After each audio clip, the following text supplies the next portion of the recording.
kami. Di dalam Kristus Yesus, semua kita yang siap dituntun kebenaran firman Tuhan bersama-sama kita berkata, amin. Silakan Bapak Ibu boleh duduk kembali. Puji nama Tuhan, pagi hari ini satu sukacita. Hari kemarin kita merayakan Natal dan hari ini kita ibadah lagi. Dan ini adalah berkat Tuhan bagi kita. Sebelum kita mengakhiri tahun 2021, kita masuk ke tahun 2002. Biarlah kita senantiasa terus di dalam tuntunan Tuhan Yesus. Setuju katakan amin? Baik, Bapak Ibu yang dikasih oleh Tuhan, saya akan menyampaikan melalui firman Tuhan yang terambil dari Yeremia 33 ayat yang ke-6. Yeremia 33 ayat 6, firman Tuhan berkata demikian. Mari kita membacanya bersama-sama. 1, 2, 3. Lihatlah, aku akan membawa kesembuhan dan pemulihan untuknya. Aku akan memulihkan mereka dan menyatakan kepada mereka kelimpahan, damai sejahtera, dan kebenaran. Saudara, sesuai dengan tema Natal tahun ini, I am here. Tuhan ada di sini. Yesus ada bersama saya, bersama saudara. I am here ini singkatan dari I am your healer, I am your restorer. Yesus berkata, akulah penyembuh, akulah pemulih. Hari-hari ini banyak orang datang khususnya ke gereja YS Makassar sakit, saudara. Entah itu sakit jiwanya, sakit rohaninya, bahkan sakit tubuhnya. Jadi kan manusia terdiri atas 3, tubuh, jiwa, dan roh. Rohnya sakit, jiwanya sakit, dan tubuhnya sakit, saudara.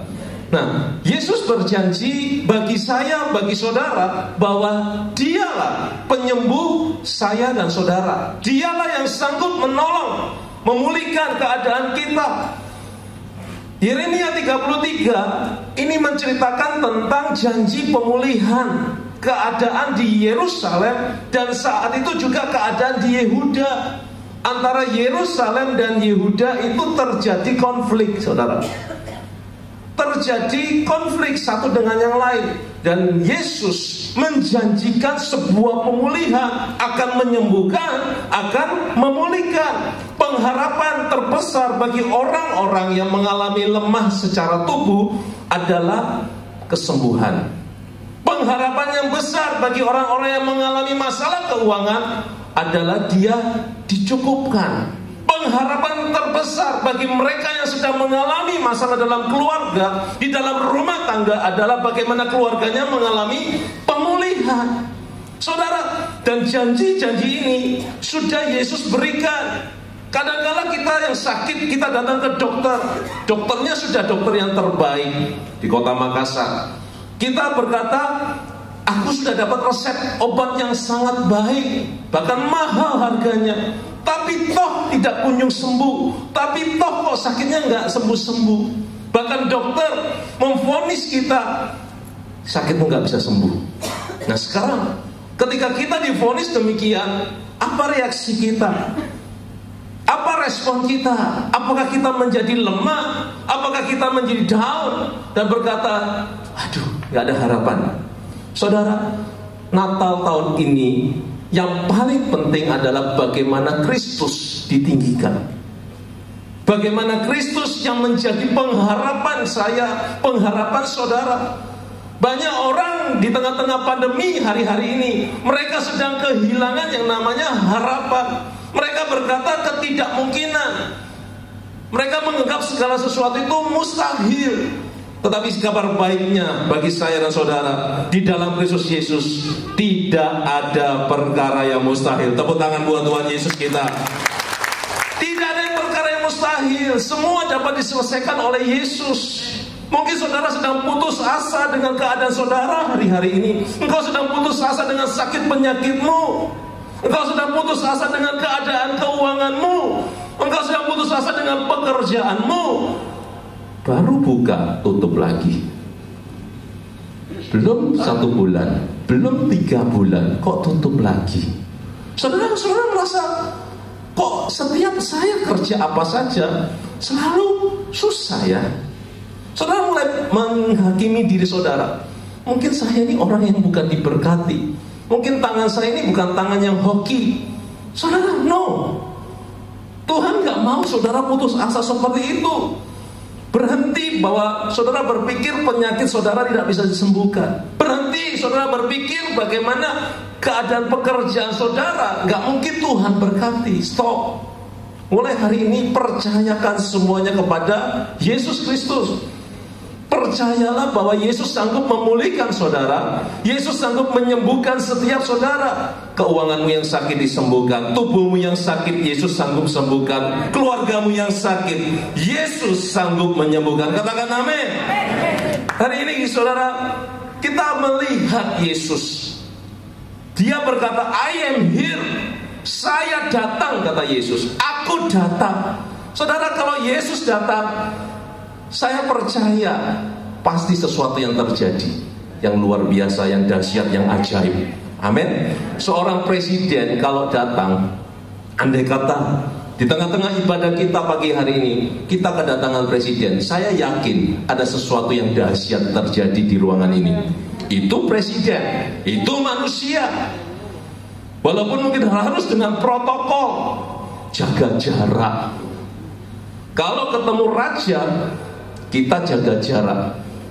Tapi Yesus datang sebagai bayi. Saudara, Yesus datang sebagai bayi karena dia ingin dekat dengan saya, dekat dengan saudara. Pastor Reguel berkata, Yesus datang sebagai bayi. Untuk apa? Dekat. Kalau raja, kalau pemimpin, presiden, jaga jarak. Karena itu kehadiran Yesus sangat dekat dengan saya, dengan saudara. Amin. Kalau saudara gak perlu khawatir, saudara gak perlu takut akan hal ini. Ayo kita akan belajar apa sih efek, apa sih akibat ketika Yesus hadir di dalam kehidupan saya, kehidupan saudara. Bukan hanya hadir di dalam ruangan ini, tetapi hadir di dalam pekerjaan saudara. Tetapi Yesus hadir di dalam tubuh saudara yang sakit. Yesus hadir di dalam rumah tangga saudara. Efeknya apa? Ayo kita lihat. Di Matius 5 ayat 17 firman Tuhan mengatakan demikian. 1, 2, 3. Janganlah mengira bahwa aku datang untuk menghapuskan kitab Taurat atau kitab para nabi. Aku datang tidak untuk menghapuskannya, tetapi menggenapinya. Saudara perhatikan, ayat ini berkata Yesus datang. Yesus hadir. Yesus di sini. Kalau aku datang, jangan dikira aku ini menghapuskan hukum Taurat. Beberapa kita mungkin sedang bingung. Pastor, hukum Taurat itu apa sih? Hukum Taurat ini, ayo kita lihat satu persatu. Apa sih yang diajarkan hukum Taurat? Di Matius 5 ayat 28 dikatakan demikian. Tetapi aku berkata kepadamu, setiap orang yang memandang wanita dengan bernafsu terhadapnya, ia sudah berzina dengannya di dalam hati. Hukum Taurat mengatakan baru memandang, baru memikirkan, baru di dalam hati itu sudah berzina, itu sudah berdosa. Hukum Taurat mengatakan lihat, mikir, lalu ada timbul keinginan, itu sudah dosa. Belum berbuat loh, belum melakukan loh, tetapi baru lihat, mikir, dan ada keinginan, itu sudah dosa. Bisa nggak kita memenuhi ini? Pria-pria lihat wanita cantik terus nggak punya keinginan seperti itu, bisa nggak? Belum tentu. Kita nggak bisa. Wanita-wanita melihat pria tampan, bisa nggak seperti itu? Tidak melakukan itu. Wih, gagahnya kayak opa-opa. Bukan opa-opa yang bungku, yang tua, maaf. Tapi opa yang maksud opa Korea, saudara. Ya, wah, keren, saudara. Baru melihat, memikirkan, timbul dalam hati, andai kata pacarku kayak gitu, andai kata nanti calon suamiku kayak gitu. Saudara, itu dosa loh, sudah dosa. Dan saya, saudara, tidak bisa memenuhi ini. Nggak bisa, karena kita nggak sempurna. Ayo kita lihat yang lain. Matius 5 ayat 38. Ini Matius 5 ayat 28. Sekarang Matius 5 ayat 38. Semua belakangnya serba 8. Matius 5 ayat 38 dikatakan, kamu sudah mendengar apa yang dikatakan, mata ganti mata, gigi ganti gigi. Saudara, hukum Taurat mengajarkan kalau kamu diperlakukan gak adil, balas. Mata ganti mata, gigi ganti gigi. Gigimu ditumbuh orang dan hancur, tumbuh balik. Itu ajaran hukum Taurat, saudara. Dan itu manusia seringkali melakukan seperti itu. Kok enak? Ya, uangku sudah dimakan orang. Pastor berkata, ampuni dia, sudahlah lupakan. Ya, enak sekali pastor bilang begitu. Ya, itu kan bukan uangnya pastor, ya kan? Seringkali kan jemaat seperti itu, saudara. Ya memang sih, ngomongnya enak kadang-kadang. Coba yang ngalami. Ya kalau hilang cuma 100.000, sudahlah, lupakan. Nah kalau hilangnya sudah puluhan juta, ratusan juta, bahkan M, siapa yang bisa ngelupain?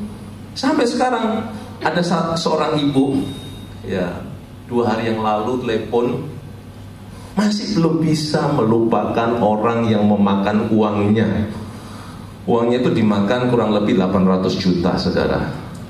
Telepon saya lagi. Dan itu sudah pernah dia cerita kurang lebih 9 tahun yang lalu.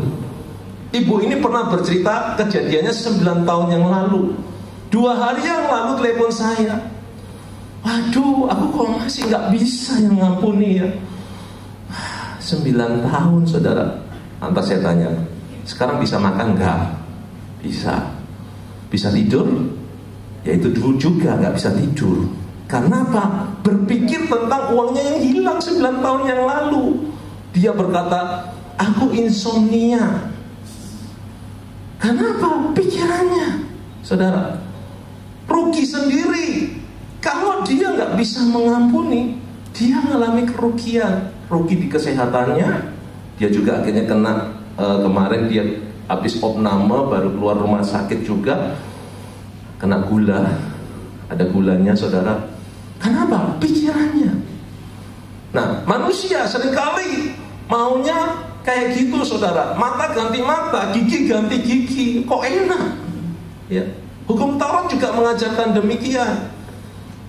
Tapi ayo kita lihat pada Yesus. Apakah Yesus seperti itu? Nanti kita lihat. Sekarang saya mau menunjukkan yang terakhir.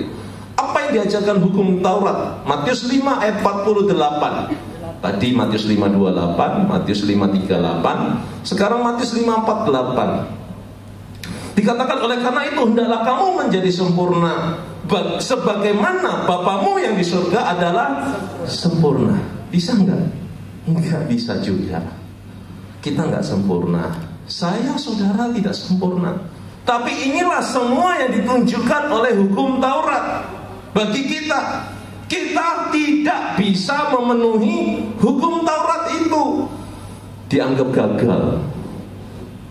Kalau kita nggak bisa mengikuti ini semua, kita dianggap gagal. Kalau sekolah nggak bisa jawab soal, nilainya 0. Kita nggak bisa memenuhi hukum Taurat. Karena itu Yesus datang. Aku datang bukan untuk menghapuskan hukum Taurat ini. Hukum Taurat ini harus ada. Kenapa saya katakan ada? Kenapa harus ada? Karena hukum Taurat ini sebenarnya baik, benar, tapi tidak menyelamatkan. Hukum Taurat ini memberitahukan saya dan saudara batasan-batasan, mana yang benar, mana yang salah, agar kita tahu. Rambu-rambu dibuat untuk supaya saya dan saudara tahu mana yang benar, mana yang salah. Tetapi hukum Taurat tidak bisa menyelamatkan kita. Yang bisa menyelamatkan kita adalah Yesus. Karena itu Yesus datang. I am here.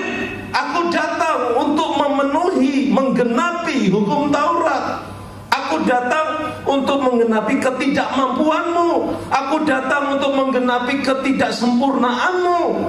Itu yang Yesus lakukan, saudara. Dia datang membawa hukum kasih.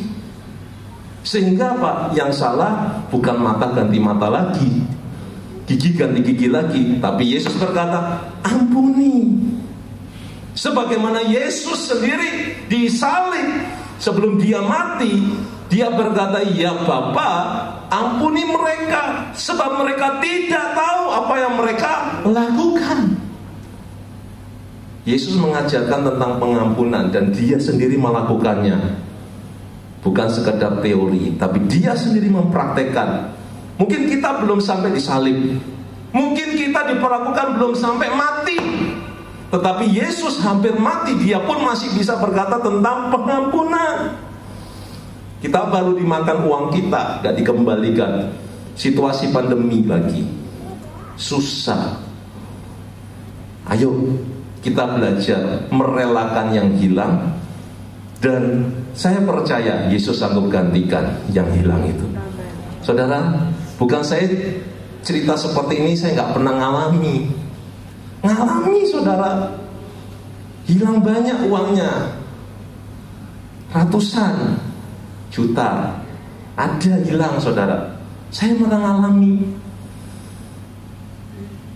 Sudah nol, saldo gak ada, saudara. Hasil jual rumah hilang. Jual rumah yang diborong itu loh, saudara, hilang, sudah gak ada. Terus mau diapain? Fokus sama yang hilang. Tapi ternyata Tuhan masih memelihara saya, keluarga saya. Tidak fokus pada yang hilang, tapi fokus pada Yesus. Ternyata Yesus membukakan yang lain. Saat pintu yang hilang, saat pintu satu tertutup, saudara, pintu yang lain Tuhan bukakan. Saat yang satu hilang, Tuhan bukakan yang lain. Itu yang kami alami, saudara. Kehilangan. Kalau mau menangisi bisa, tapi pilihan kami bukan itu. Pilihan kami adalah merelakan. Kalau dipikirin lagi, sayang ya, tahu gitu bisa buat macam-macam. Ya, tahu gitu lebih baik kita pakai liburan. Tapi ya sudah, relakan saja. Tuhan sanggup membukakan yang baru. Walaupun belum saldonya seperti yang hilang itu, saudara, tetapi setidaknya kami bisa makan, kami bisa minum, itu sudah cukup bagi kami. Saya bisa bayar uang sekolah anak, itu sudah cukup bagi kami, walaupun tidak ada potongan sejak pandemi. Tapi Tuhan masih mencukupkan kami.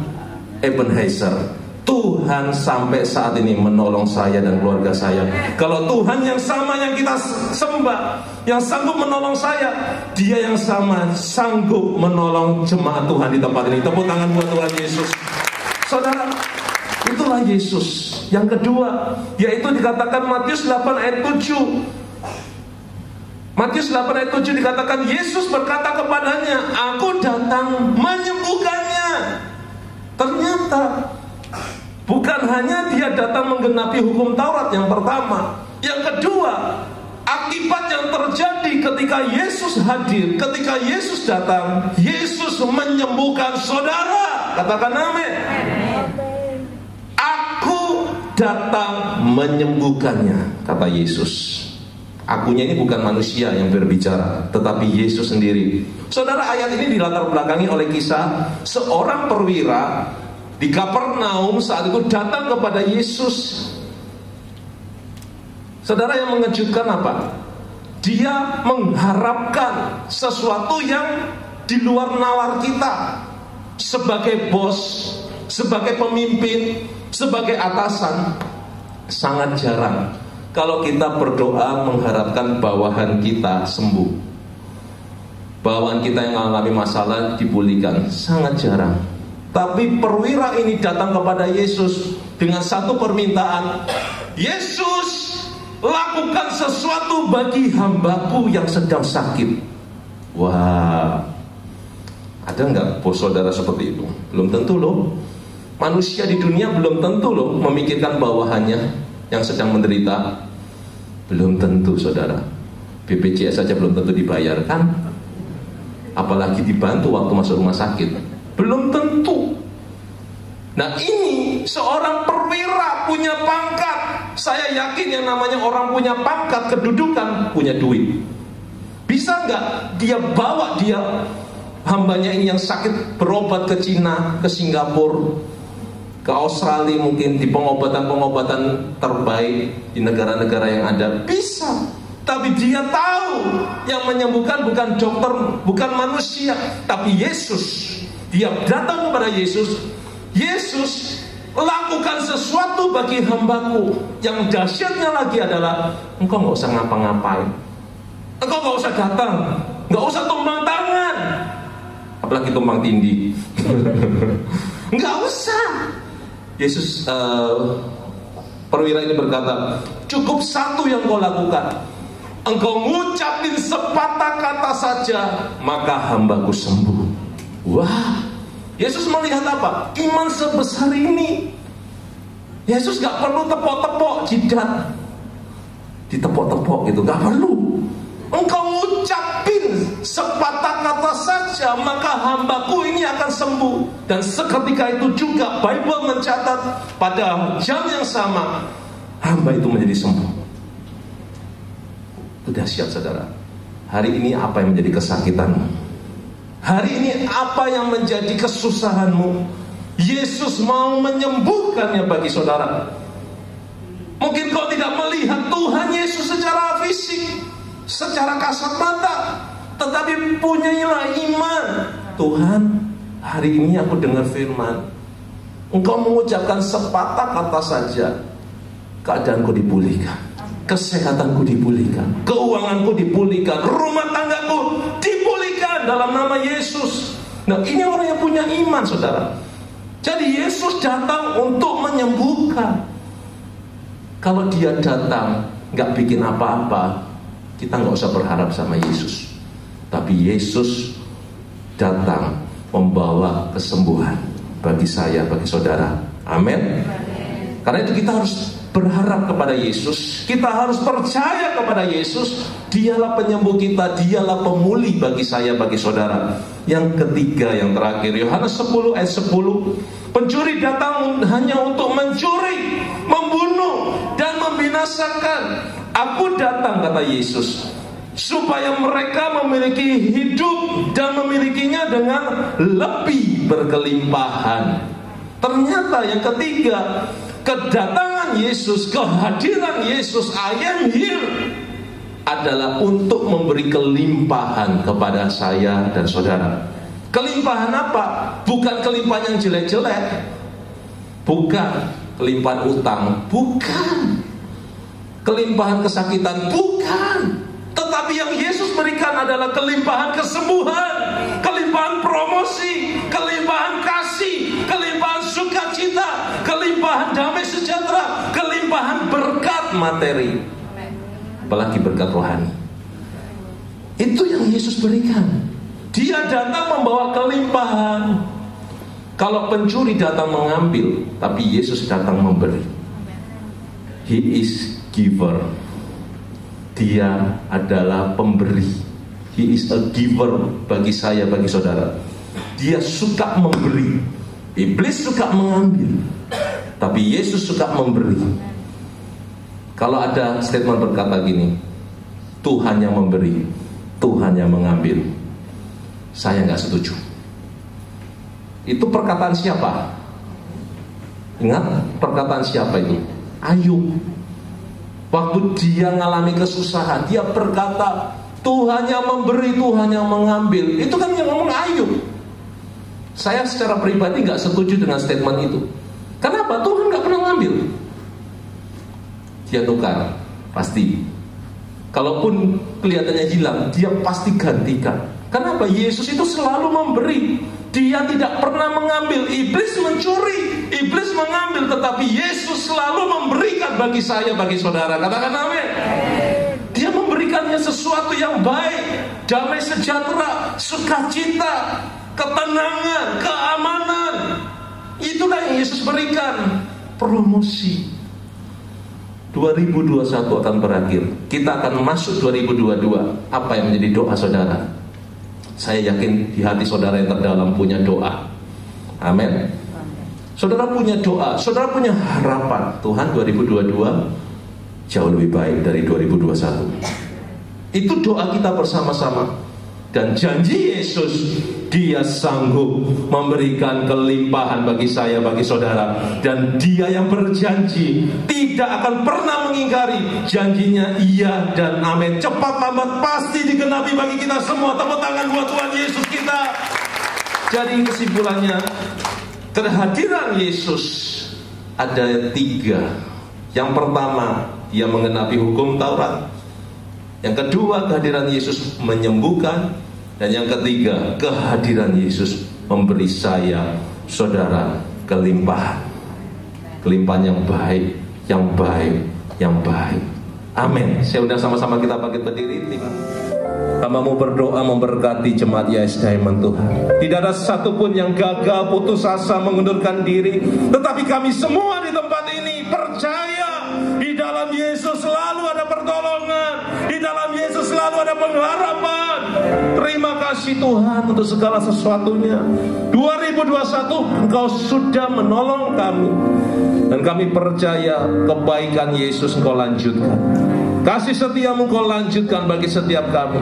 Di dalam Kristus Yesus, percaya saudara pasti ditolong Tuhan lagi. Bersama-sama kita berkata,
Bapa di surga, atas waktu-Mu pada pagi hari ini Tuhan, mulai dari awal, pertengahan hingga akhir. Kami percaya Tuhan, kami kembali dari tempat ini, kami bukan hanya biasa-biasa saja, tetapi kami menjadi orang yang luar biasa karena ada Yesus di dalam diri kami.